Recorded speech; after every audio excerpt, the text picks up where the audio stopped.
হয়, আজি আমি 150 জন আজিও মানে জইনিং কৰাৰ কথা আছিল, কিন্তু বৰষুণে অলপ দিগদাৰ দি পেলাই দুটা জইনিং প্ৰগ্ৰাম আমি পষ্টপন কৰিব লগা হ'ল আৰু এটা প্ৰগ্ৰাম আমি কৰিছোঁ আজি।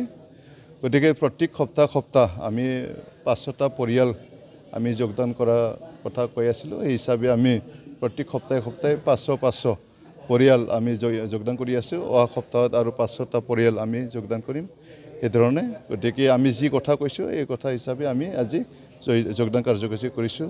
যোৱা পৰহি কৰিছোঁ, যোৱাকালি কৰিছোঁ, আজিও কৰিছোঁ আৰু অহা শুক্ৰবাৰ, শনিবাৰ, ৰবিবাৰে আকৌ জইনিং হ'ব। এইখিনি কথা। দ্বিতীয় দল শক্তিশালী কৰাৰ বাবে দলে বলে যোগদান কৰিছে, কিহৰ বাবে আহা বুলি ভাবে আপুনি?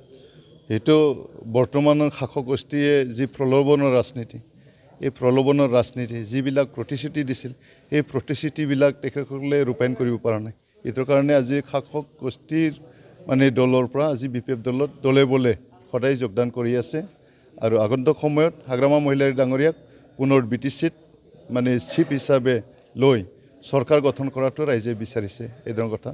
বৰ্তমান প্ৰমোদ বড়ো ডাঙৰীয়া মানে কি কয় এইটো অত্যাচাৰী, মানে সেই BTCত যিমান হিংসা, এই হিংসাৰ সি নায়ক হয়।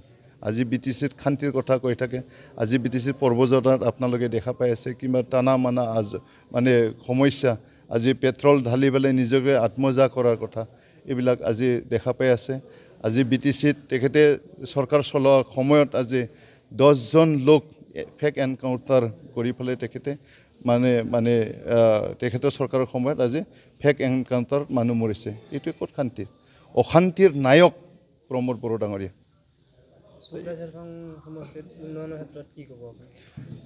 শুক্লাই চেৰফাং মানে সমষ্টিত যিখিনি আমি উন্নয়ন কৰিছিলোঁ আমাৰ কাৰ্যকালৰ সময়ত, শুক্লাই চেৰফাঙত 6টাকৈ ডাঙৰ নদী আছে।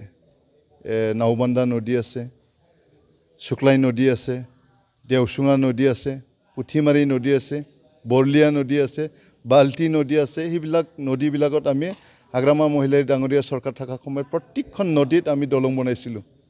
এতিয়া বৰ্তমান চৰকাৰে সেই 6টা নদীত এখনো দলং বনাব পৰা নাই। আমি আগত ৰাস্তা বনাইছিলোঁ, বান্ধ বান্ধিছিলোঁ, স্কুল বনাইছিলোঁ, মেডিকেল বনাইছিলোঁ, কমিউনিটি হল বনাইছিলোঁ। এইবিলাক আজি স্তব্ধ হৈছে, উন্নয়ন নাই। ইয়াৰ কাৰণে ৰাইজে আজি সদায় দলে দলে আমি বিচাৰিব লগা নাই ৰাইজক। ৰাইজে সদায় আমাক ফোন কৰে, আপোনাক লগ কৰিব লাগিছিল, আপোনাৰ লগত আমি মানে BPF দলৰ লগত জইন হৈ আমি কাম কৰিব ইচ্ছা আছে। এই ধৰণে সদায় আহি আছে এই ধৰণৰ কথা।